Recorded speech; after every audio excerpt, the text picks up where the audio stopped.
I've talked often before about the fact that when I grew up, I was very overweight, still a big guy, but nothing compared to what I was. You can see my before and afters. I'll put them up, but I've lost a lot of weight. One of the things that I noticed when I was a larger person was that it was actually something that people did stop and look at. Over the years, I kind of blotted it out. It didn't really affect me, but in the early days, it really did.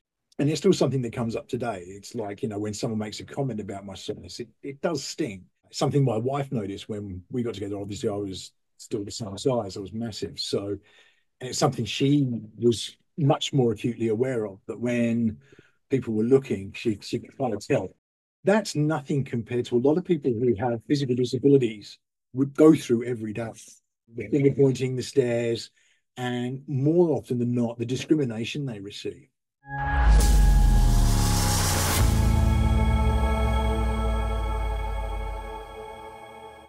You guys will know that I've worked a lot with Adam Pearson. We did the Grumpy Gets together. He's one of my best friends. He's one of those people who is genuinely the salt of the earth and doing so much good. His new movie is coming out with Sebastian Stan, A Different Man, and he's been doing the rounds for all the media on that and all that stuff. There's even rumors of Oscars being involved. So it's amazing stuff. Adam, how are you doing, my man? All good, sir. All good. Thank you for the intro. Kind as always. Well, I'm known for my dishonesty. A couple of weeks ago, I read an article about a gentleman in London who has the same genetic condition that Adam has, neurofibromatosis. He was at the hospital and he'd gone out to grab a bite to eat because he was sick of hospital food. As he went in, the staff asked him to leave because he was scaring the other customers. And he's come here today to talk about that event and more generally about, I think, what life's like when you've got a physical disability that's so obvious. So please welcome Oliver Bromley. Oliver, how are you doing? Yeah, thank you very much. I'm very well. Thanks, Duncan, for having me. I'm a very big fan of Adam. I've met him before, so great honor to be with you both. Thank you very much. Our pleasure, genuinely. Oliver, I want to take you back to that particular event because obviously it's an event that's kind of gone viral. It's been It's amazing. Yes. yeah. What happened that day? Can you go take us through it? Yes, so as you know, people with NF typically have quite a few hospital appointments, admissions, and episodes of care. On this occasion, I had been in King's Hospital for a few weeks, undergoing a few procedures. On that particular day, as you have said, I was tired of hospital food, so I took a quick walk to the local eatery area, and I saw a place that looked nice. I browsed the window, I went in, I noticed that it said cash only. So I went to draw the money, and when I returned, I went to place the order, and the gentleman told me I was scaring the customers. I asked him to repeat himself because I couldn't believe what he was saying. He told me to please leave because I was scaring them. Obviously, never been directly as discriminated against as I was then, and it took a while to process what was happening. So I left, and they never had that happen to me before. I've been present with Adam. We've done events together and doing the Grumpy Gits and stuff. And there are times we've just caught up as mates and gone out for a drink. One such occasion, we were crossing London Bridge actually, and a lady made a comment. We were both walking past, and she sort of said something, and I didn't register what it was. We were sort of like, oh yeah, yeah, because she was clearly drunk. But then it kind of clicked, and I said, Adam said to me, I think I just worked out what you said. And I said, yeah, so did I. And I really wanted to go back and put her right because it Mm, really made me angry. But Adam, mm, being Adam and being just a guy who knows how to deal with this shit because he's dealt with mm, it all his life, I guess, mm, said, look, he's drunk outside of chapel at 5 p.m. in the afternoon. Who's winning life here? Just leave it be. mm, mm, And mm, I always respected that. But I mean, Adam, mm. when you hear the story of what's happened with Oliver, what does it make you feel with the experiences you've had? It's one of those stories that I read, and I was sort of like shocked but not surprised. Yeah. And my gut instinct was to do a massive Google purge and find out who and where it was. And not literally, but sort of burn things down slightly, like go on a massive like Twitter or X or whatever we call it now rant. And I'm sort of pro accountability, kind of very much so. I think particularly if you're in business, you should know your kind of laws and rights and like regulations and all that malarkey. Disabled people have a disposable income of some 280 billion. Why would a restaurant that's cash only, so clearly got issues, not want a slice of that? And so yeah, I utterly flabbergasted, yet equally not surprised. To hear it, I think anybody who hears it is shocked. Mm. I think these undercurrents of ableism, and another ism in the world that is full of too many isms as it is. It reminded me of a story of, I think it was Oprah Winfrey, who'd gone into a store, and it was like a very high-end clothing store or something like that, and the lady said, I don't think you can afford this stuff. Why do you please leave? And it was like, basically because she was black. And it was like, yeah. One of the things I really respected about the way you've handled this, Oliver, is that you haven't named and shamed publicly, but you are doing more about it, because it's actually a hate crime. It is. And, this is something I have learned subsequent to the event, that it is a contravention of the Equalities Act of 2010. It's labeled as a hate crime, specifically a disability hate crime by the Met Police. And I thought long and hard as to how I would respond to the incident. And as I've said on a few different occasions, I thought perhaps maybe the message might get lost. They wouldn't get the point I'm trying to get across, that it's not okay to discriminate against people because of how they look. And I didn't want retribution. And I think we've got a message that needs a bit more of a longevity than just that one specific story. So if we could drag this out a bit by spreading a bit more of awareness around NF1 and specifically people with facial difference, that might be a better result. Yeah. And that brings me to, obviously we talked briefly before about the fact that Adam's just been in a movie called A Different Man, which is specifically about two men who both have NF1, who one of whom gets a cure. I know you. What's your name? Edward? Do you work for Facebook? No, but I get this a lot. Oh, hey, neighbor. People can be cruel, I imagine. All unhappiness in life comes from not accepting what is. You know who taught me that? Lady Gaga. This drug seems to have the potential to actually heal you. The implications are life-changing. My face is falling off in clumps. I'm sure it only looks like clumps to you. Perhaps any potential risk is worth the reward? Look at this guy! Look at this piece of man candy! Can I believe my eyes? Edward! Probably don't remember me. Oswald. Hi. That guy's amazing. What do you know about him? Who is he? He's leading a double life. I'm getting this feeling I've messed things up for you. You know how we idealize people when we're in love? So I'm the idolized version of Oswald? It's kind of brilliant seeing you who looks like you, but you're not yourself. Let's just all start being honest with ourselves, old friend.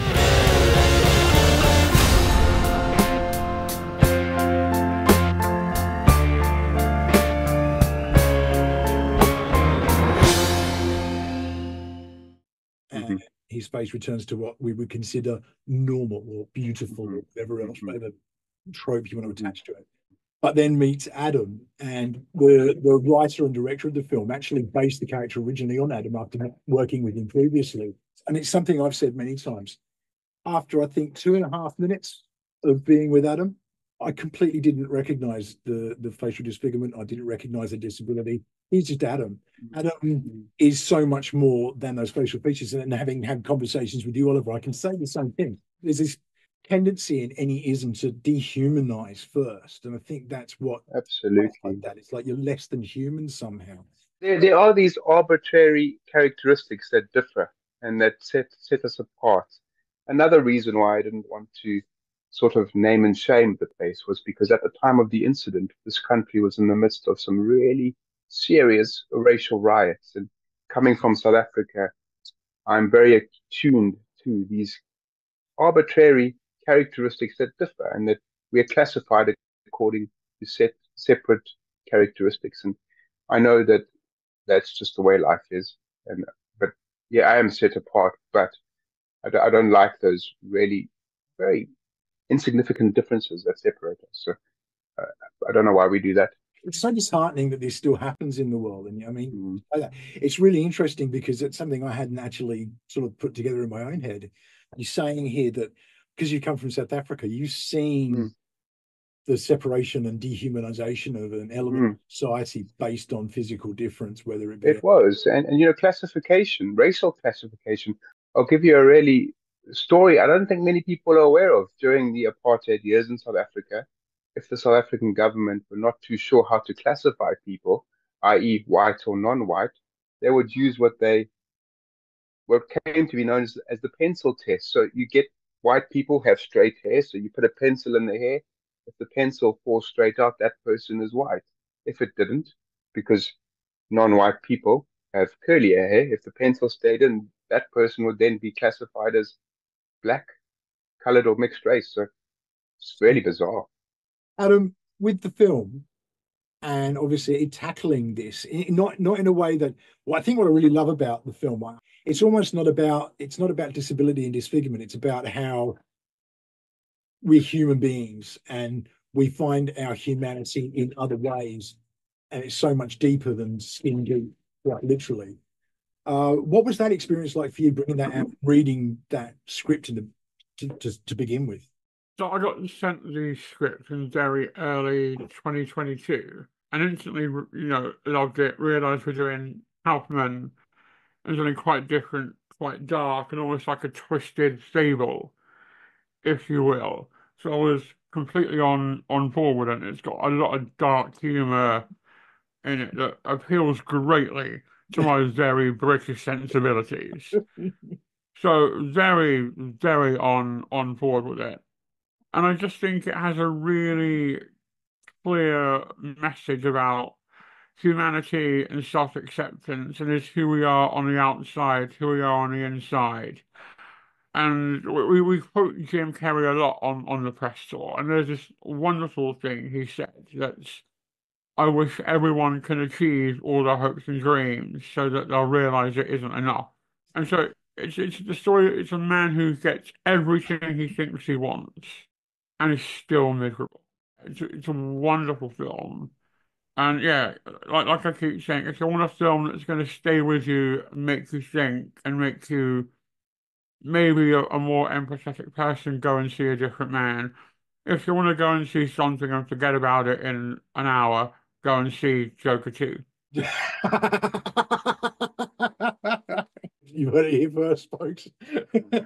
I loved the concept of the film, and I love that it's actually a film about being human, not about disability, and I love that. And that was something that resonated very strongly with why the writer-director wrote it.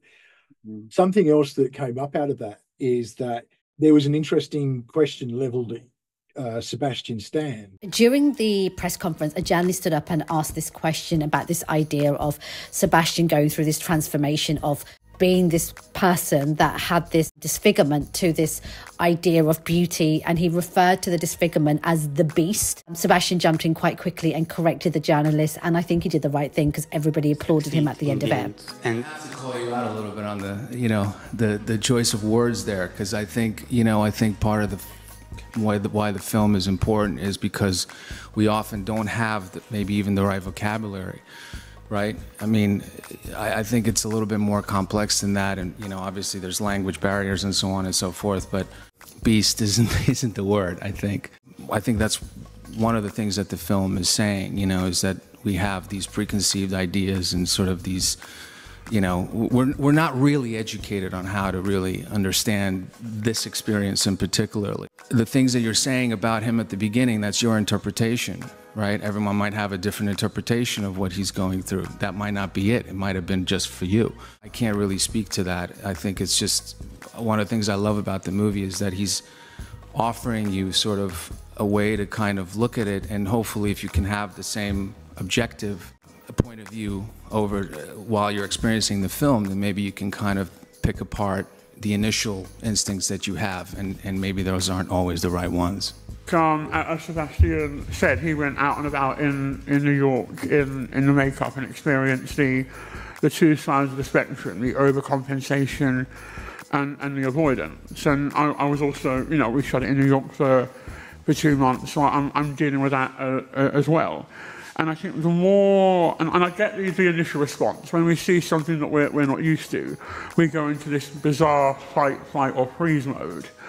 And then, but the more you see something you're not used to, the more you eventually get used to it. And slowly but surely, that curiosity, and it is curiosity to begin with, like slowly fades away.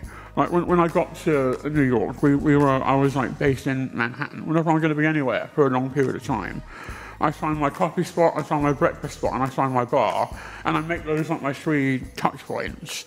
And initially, when you first rock up, we've got to do a lot of heavy lifting and do 90% of the legwork in a conversation to, as you say, normalize it, destigmatize it, and get people used to this new experience that they're having. But then the more you do it, the easier it gets, and then the less people see it. And the only way to challenge people's perception on something, and truly challenge it, is to gently and kindly expose them to it. And the more we can do that and have conversations like the one we're having now, the easier and more organic that all eventually becomes. And as I said earlier, I've got no business in shouting people into submission. I love a good, honest conversation, a little bit of loving, graceful correction when needed. But the more we can see people who don't fall into the as the earlier question was, don't fall into the category of like beautiful. I think we've done the word beauty a massive disservice by quantifying it. And so the more we can see people who aren't like us in not just in the media but out in the real world, the more we get used to it. And everyone's different, everyone's messed up. Let's all be different and messed up together. He instantly kind of picked him up on the language a little bit. Because we use the Beauty and the Beast analogy in the script, but in reference to like a film. Yeah. And not to a sort of like specific individual. And so to like get that language and tone, and because disability and disagreement does have like a very complex like lexicon to it. Yeah. And there are a lot of kind of minefields put down that can trip people up. So I've got no problem with people making mistakes in conversations and being lovingly corrected. Yeah. As Sebastian did in that situation. So I do think your level of accountability and your level of authority should at least correlate 1-to-1. And Absolutely. so from journalists and people with platforms, I think there should always be a slightly higher standard than for just your Joe Public. What I loved about that situation was that it was a loving correction. It wasn't done in a way that shamed the individual. And I think we've all been there where we haven't quite found the right words, or we don't. It's just it came out incorrectly, and you got jumbled over your words or whatever else. I think being able to lovingly correct like that is something that's so important. That brings me on to something that you guys have both been involved in, something that you both are very passionate about, which is the Changing Faces charity. I've recently become aware of that charity. Just a bit of history. I have been under the care of the NF clinic at Guy's Hospital, and for a long time they spoke about it. However, since the story of what happened to me broke in the national media, they have approached me to consider an ambassadorial role to kind of create awareness around facial difference and the language that we should use, i.e. it's not a disfigured face, it's a facial difference and that sort of thing. So my involvement till now has just been in the audience. I've been aware of them, but I'm going to probably take a more active role now in an ambassadorial sense. Adam, you obviously been involved with Changing Faces for quite some time, and it was interesting. Before we started recording, Adam and I were just chatting about films, and we were talking specifically about mistakes in Bond films. But something that you drew attention to was the fact that facial difference is something that is focused on in movies a lot for the wrong reasons. And the Bond franchise is especially guilty of this, because there's always facial difference with the villain. Yeah, completely. And I think we've had three disfigured Bond bad guys in a row now, which in a franchise that's made remarkable strides in its representation of women, for example, I find it a tad disappointing and archaic that they're still relying on that one trope to compensate for a lack of clever character building. And I don't want to go too far the other way. I don't want to call for a blanket ban on all disfigured bad guys. Yeah. Because then I'm slowly campaigning myself out of a job. So I do want to advocate for balance. Like where are the good guys with disfigurements? There aren't any. Or where are just the guys and girls with disfigurements in films where it isn't the raison d'etre for being there? Where's the kind of incidental representation? And when we can kind of get there and have that balance and give disabled actors and disfigured actors those kind of options and that level of I guess humanity, then we're on to a good thing. But I don't want to ban it. I just want balance. That's all I'm advocating for. Just an equal representation of, on the spectrum. Not all people with disabilities are heroes. We aren't all villains and assholes either. We all exist on a spectrum. Granted, I'm more towards the legend end of the spectrum with Ollie. But we've also all met disabled people that are just assholes. And even if they weren't disabled, would probably still be an arsehole. Something that I really respect about both of you, actually, through the conversations we've had, and it comes across so well, is exactly that. You're looking for balance. You're not looking to rewrite history or change, put laws in place that are going to make everybody, illegal to even speak. And this whole culture we have, a cancel culture now, where you make one slip up. I've started watching Douglas is cancelled. It's so interesting. It's like one joke that just is the spark for this entire Render's career. Exactly. It really so of the moment. But I think it's taking that step back and understanding. I think if we're going to promote the fact that we're all human beings, regardless of our appearance or our disabilities or our differences or whatever, then there's got to be that understanding that people are going to make mistakes, and we've got to work with that, but also bring that balance in, because that's the human side of it, which I think is what you guys reflect brilliantly. Yeah. Make mistakes, but as I keep saying, when you know better, you do better, and let's create some awareness and completely some conversations. Yeah, because people don't know what they don't know. I think for myself or Ollie or another to go into a new situation and expect everyone to nail the lexicon of disability first time every time is unreasonable. And then if they do make a mistake, for us not to lovingly correct them is irresponsible and selfish on our part. And as long as everyone's communicating openly and respectfully, and every conversation is entered with a clear head, a full heart, and the humility to know that the person you're talking to might know something you don't, then let's absolutely talk on. It's something I found with the neurodivergent community. And it's one of those things that obviously I run a group on Facebook and there's a lot of posts on there, and every now and again someone will jump on and they might have said, so, my child has just been diagnosed with autism. Now, the preferential way that most autistic people would prefer to say is what they call identity first, which is I am autistic, not I have autism. And people jump on and correct, and it can become quite aggressive sometimes. The best ones are the ones where somebody steps back and says, look, I know this is all new for you. And if you actually know about it, you understand that the medical model will say, we're diagnosing your child with autism. Your child has autism. So that's what they're repeating, is what they've been told. And then they get jumped on and feel scared to make a mistake then and ask questions. I think cancel culture has a lot to answer for. It does. Because I think it encourages a it prioritizes having an opinion before having the facts. Yeah. Case in point, the Rosie Jones documentary. The amount of people who jumped on that and went, "Oh my word, I'm so offended." And one of whom is a good friend of mine and Duncan's.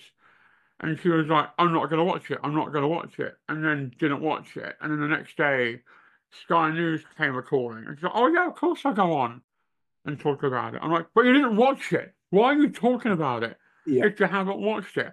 Ask me about Sex in the City. First answer, I haven't seen it. Ask someone else, sunshine." Like that should be your knowledge and platform should always be parallel. And if she sees this and knows I'm talking about her, we're cool. I've got love you to bits. But it does an amazing work for the community, and it's fantastic. Yeah. Solid individual. Yeah. So makes mistakes, which I do too. So yeah. With all that in mind, if you were able to go back and confront the individual that said this to you at this particular restaurant, Ollie, one, what would you do differently? And two, what would you want to say to him now? So I absolutely forgive them. I would say to them, "Come join me and my family at a round table. Let us give you some nice South African home cooked meal." And you'd invite them to a braai. Yeah, absolutely. A braai or barbecue, what we call a braai. But let's have a meal. Let's discuss. Let's talk about NF. Let's ask. Perhaps I'm interested. I'm curious. Why did you behave in that manner? Were you perhaps afraid of monkeypox or whatever this illness presents as similarly in a similar fashion? So yeah, I'd ask why. I told them I don't bear any grudge against them. I'm not angry. I forgive them. Whatever it is, let's just move on. Yeah. And I don't want that place to be burned down. And actually, in a way, if they could identify themselves publicly, and I would forgive them publicly, we can move on, because I don't think the story is going away anytime soon. Nor do I. Honestly, Ollie, I had to make a movie to get on Sky News. I was very hurt. I was very upset. I went to a nearby park and I phoned my wife, I phoned my mom. They consoled me, and we worked on a plan of how to move forward. Well, I've got Sarah Jane's number if you want it. Ollie's not a Pornhub yet that we know of. No, that's true. To bring this to a conclusion, and to there's so much more we could go into here. But what I mean, the goal of this channel, the goal of what I do is always I want the discussion to open. If we're not aiming to be better human beings at the end of every day, then what's the point? From both of you guys, moving forward, how do we get this message across in a really positive way that stop judging things? Something you said there, actually, Ollie, which I think is really good to sort of hone in on, is that was there a fear there that whatever it is contagious? But there's a way to handle that that's not, you need to leave you scaring everyone. I wish I knew what the answer was. I think you've got to treat each encounter and interaction on its merits. Just be kind. Treat people normally. Let's start normalizing difference. Speak to somebody different every day, and start becoming a bit more comfortable with different communities. Whatever that community is, and however that community differs to your own community. Let's just start normalizing difference. This is 2024. I cannot believe that we're still afraid of difference. Everyone wants to hang out with people that are just like them, or at least they think they do. The amount of guys are like, "Oh, I wanna find a girl that's just like me." I'm like, well, no, you don't, because otherwise you wouldn't be as lonely as you are, and you could tolerate your own company. But you clearly can't. Hence, you're looking for someone to sort of like take the edge off it. And yeah, I completely agree. Go and talk to people who are different. Talk to people who aren't you. Talk to people who hold different opinions to you. I'll deliberately find people who I know don't think the same as me on certain topics, and start a conversation on it, just so I can know what they actually think, rather than what Twitter's told me they think. Yes, absolutely. And let's stop being offended. Offense is a choice. We choose to be offended. Everyone's offended. It's ridiculous. Right? I'm offended by boy bands.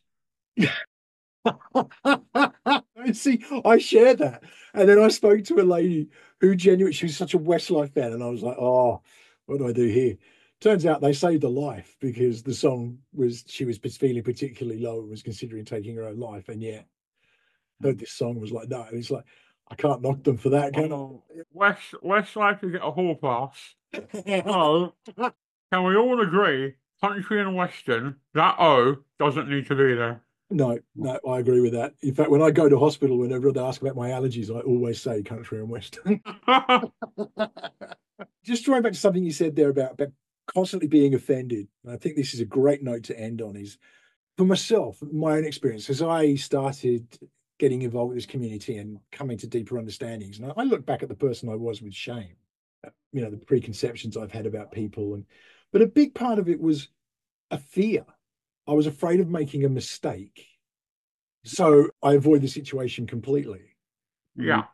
When if people are curious, there's a thing there is I can't really talk about it, can I? They don't want to talk about it or whatever, but that's not necessarily the case, is it? No, and also if you do go into it, with, as I said earlier, a clear head and a full heart, and someone decides to take offence or chew your head off, that's on them. Yeah. That's their baggage to deal with, not yours. Obviously, common sense in these conversations prevails, and we all know what's kind of offensive. And as long as you're not being deliberately offensive, yeah, because I think offence is taken, not caused, but we also all know what the wrong thing to say is.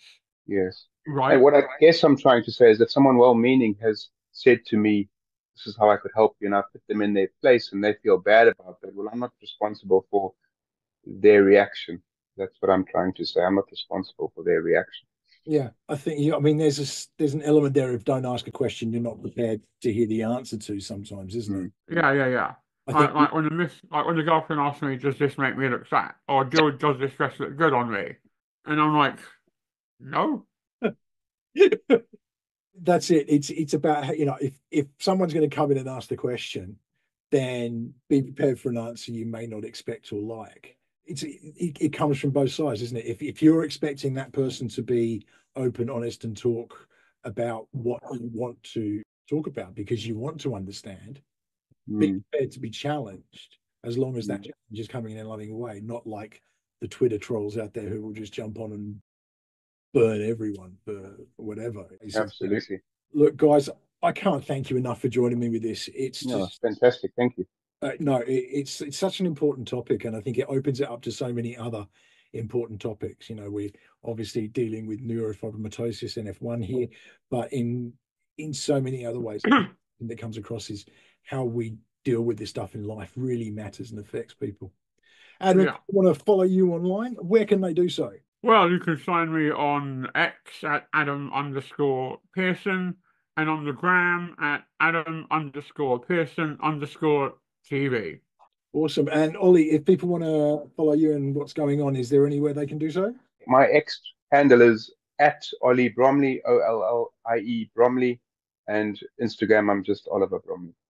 I will put links in the description for all of that, you guys, so you can go and check those guys out. Guys, thank you so much for joining me. Thank you for having us. No, it's been absolutely fantastic.